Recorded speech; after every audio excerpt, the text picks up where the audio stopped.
Hello everyone, this is Zach Haynes and this is my Module 5 presentation.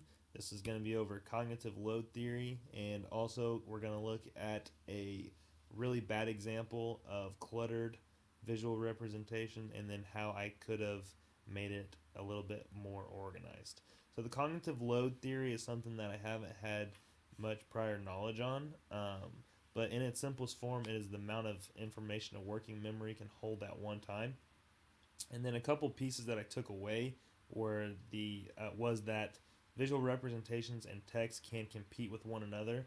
So, for example, this image down in the right hand corner, you have the picture of the brain, and then you have the words on it, and your brain is having to compete with reading and trying to decipher what the image is. So I thought that was interesting and definitely something that I need to take into consideration.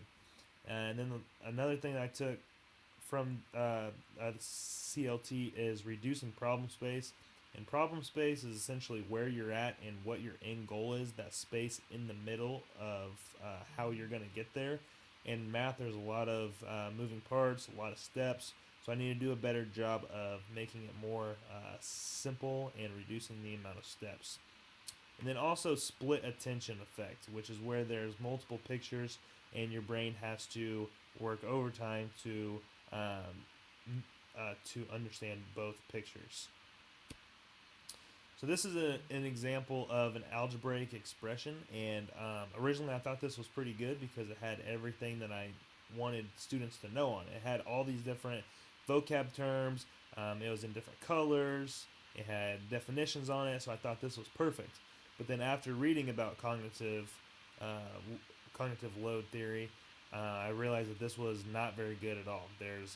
There are a ton of different vocab words. They each have their definition. There's different colors. There's arrows pointing, and there's just a lot to take in this. And then what I really want them to know is what an algebraic expression is, because I'm just introducing it. So there's no really reason for all this to happen on one slide, and I can't really reasonably expect my students to understand all these vocab terms.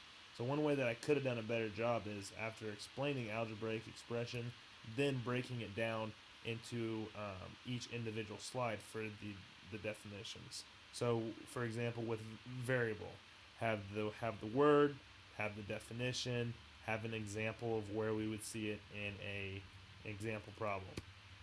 Coefficient and constant. We have two terms that each have a definition.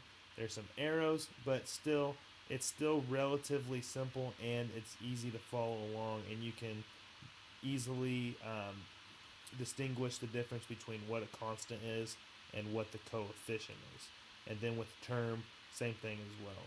So taking cognitive load theory into effect as I go forward with the rest of my lessons this year, and just doing a better job of making sure I'm not having a bunch of images with text, and also focusing on reducing problem space. Thank you for watching.